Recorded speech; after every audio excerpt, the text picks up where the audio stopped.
as y'all may or may not know, or may not have realized within the NBA community, there's been a lot of hysteria and a lot of discussions regarding the MVP conversation. And I just wanted to come in here and I wanted to just talk about it myself. Like, what is the criteria? Because it seems to shift every other year. One minute we're talking about who has the best statistics. Another minute we're talking about, his impact on winning, like a guy like a Chris Paul. Oh, who's doing more with less? Nikola Jokic, my favorite player, by the way. The conversation seems to shift every year. And I just want to know, what do y'all think is the best criteria to judge an MVP? Because personally for me, I feel like with Chris Paul, I feel like you shouldn't be averaging.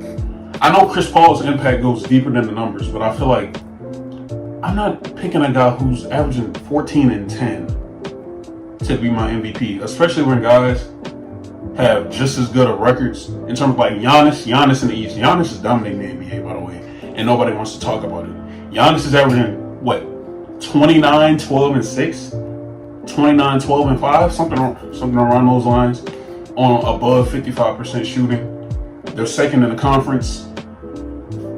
I mean, I know there's a such thing as motor fatigue, but I feel like if a guy is consistently giving you the output and it's leading to results, like it's leading to success, I feel like there shouldn't be voter fatigue, relatively speaking. Because when you talk about LeBron, if there wasn't voter fatigue, LeBron would probably have 2 more MVPs maybe? I don't know. Michael Jordan would probably have more than 5. You know what I'm saying? Like, you can do that with any player in history. But I want to talk about this because I've seen, it's not like a lot of people, it's not like a large amount of people, but I see a lot of people talking about Chris Paul being MVP. I know Chris Paul is out for 68 weeks. I know he, believe he broke his thumb, something along those lines. But personally for me, I don't know about y'all, but personally for me, I cannot put Chris Paul as my MVP. When you have guys like Nikola Jokic, you have Joel Embiid, you have Giannis Antetokounmpo, you have Chris Paul. Let's just say Chris Paul's in the discussion, but I can't put him above those 3 guys specifically. And then you have the debates with DeMar DeRozan or Ja Morant, Luka Doncic, like guys like that. Steph Curry. How did I not even mention Steph? I know Steph has fallen off a cliff the last 2 to 3 months, and I know he just put up 47 points against, who did they play? I forgot who they played. But I know Draymond's first game back, and Steph claimed Draymond's first time being on the court together. Steph had a monster game. Yeah, so maybe this is a sign of things to come. Maybe Steph will get back into a rhythm, because I don't know if y'all been watching, but these past couple of months, Steph has been off. Like, I don't know what it is, but hopefully he gets it together come playoff time. But you look at Nikola Jokic, he's without Jamal Murray, he's without Michael Porter Jr. When he's on the court, they're one of the best teams in the NBA, and when you take him off the court, they're one of the worst teams in the NBA. And I know y'all might be saying that might be the case for every MVP candidate, but at least like a guy like Giannis still has a competent supporting cast. And I'm not trying to knock anybody on the Nuggets, but Will Barton is inconsistent. Are you really going to rely on JaMychal Green for consistent offensive production? Are you really going to rely on Jeff Green to get you 15 to 16 points a night? Like stuff like that. Bones Highland, I like Bones Highland. He's solid. Boogie, I think Boogie was a good pickup for them as well. But y'all get what I'm saying. Like, Jokic doesn't have like a consistent, reliable second or third option. Like, it might take a random night for like Bones Highland. And I think Bones Highland has been playing really solid. But like, it's gonna take a Bones Highland one night to just go crazy. It might take Boogie to get you. Boogie just put up 31, and I believe Jokic wasn't playing in that game. But it's gonna take a random Jeff Green night where he might get 15 to 16 points, maybe 17 points, something along those lines. But yeah, all I'm saying is he doesn't really have a consistent offensive, like a second scoring option. I believe their second scoring option is, I didn't even mention Monte Morris. Monte Morris is solid, but y'all get what I'm saying when I say that. So when I think about Nikola Jokic and I just think of the term valuable. When he's on the floor, they're one of the worst teams. I mean, without him on the floor, they're one of the worst teams. And with him on the floor, they're one of the best teams. So I feel like I think everyone's top three for MVP should be Giannis, Jokic, and Embiid. I think those should be the three. In whatever order you want to put it in, those should be the three. I better not hear nothing about DeMar should win it over all of them, even though DeMar has been playing great this season, by the way. And another thing I want to discuss is the All NBA teams. I don't know about y'all, but All NBA teams should be positionless, in my opinion, because you can't have two centers. So Jokic or Embiid is going to have to get knocked off for first team All NBA, and I don't agree with that because they're both having historic seasons. Embiid's putting up like 29, 11, and 4, 30, 11, and 4, something along those lines. Jokic is giving you 26, 14, and 8. I mean, I feel like they should both be first team All NBA. So with the first team All NBA centers, I feel like the Jokic and Embiid, that's the only discussion for the center position for first team All NBA. Giannis is undisputed. The forward position, you want to go DeMar DeRozan, based upon this season. The small forward position, and then for the two guards, who you want? Luka and Steph. Ja and Steph. Yeah, I don't know. It's gonna be very interesting to see. I'm ready for the playoffs to start. Honestly, like I'm actually really ready for the playoffs to start. Who do y'all have coming out the East and West? Personally, for me, I feel like the East is gonna be tough, especially if the Brooklyn Nets lift the vaccine mandate and Kyrie's able to play full time. I think that's gonna be a game changer, and I feel like the Nets will then slide into the conversation.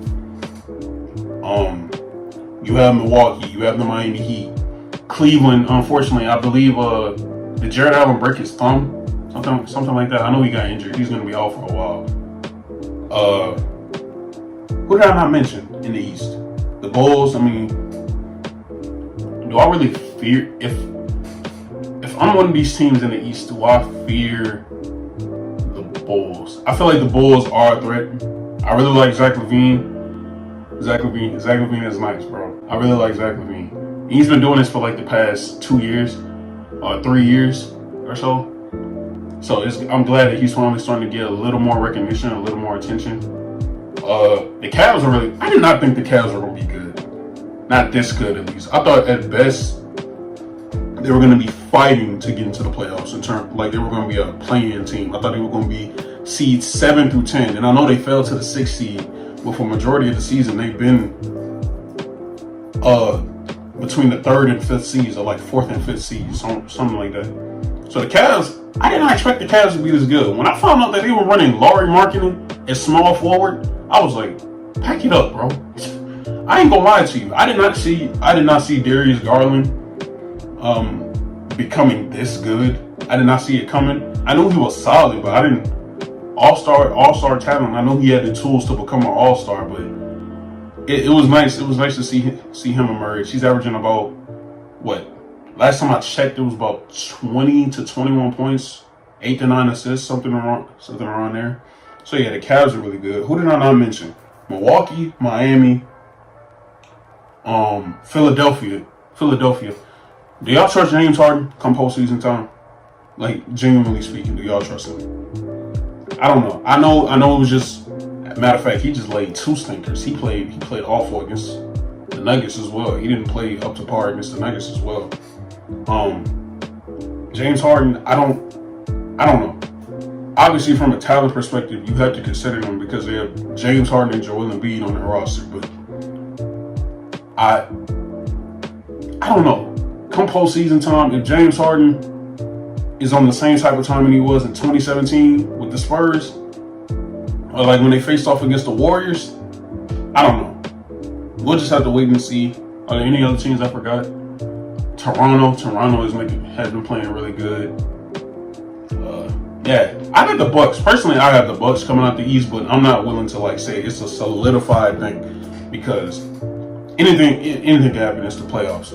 In the Western Conference, I believe it's either Golden State or Phoenix.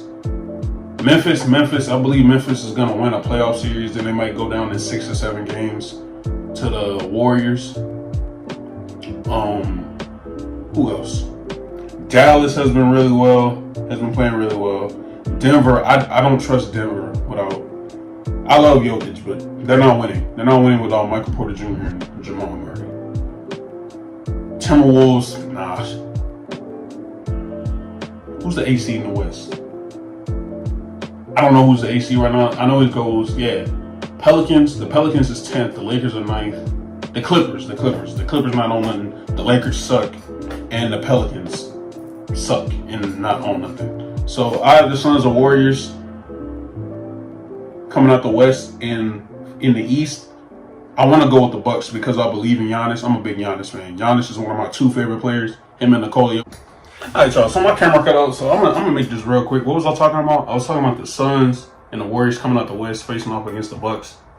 Because I believe in Giannis. Giannis is my 2nd favorite player, or one of my 2 favorite players, whatever I was saying. So yeah, I believe it's gonna be Suns, Golden State. I believe the Suns or the Warriors are coming out of the West, and I believe the Bucks are coming out the East. Personally. So yeah, let me hurry up before my camera cut out again. I didn't do an intro to this video. I'm the K in KMD. I'm Kolbe. I'm the Ninja Turtle fanatic. I'm the basketball guy. That's my thing. Yeah. If y'all enjoyed, like. If y'all did, like, subscribe too.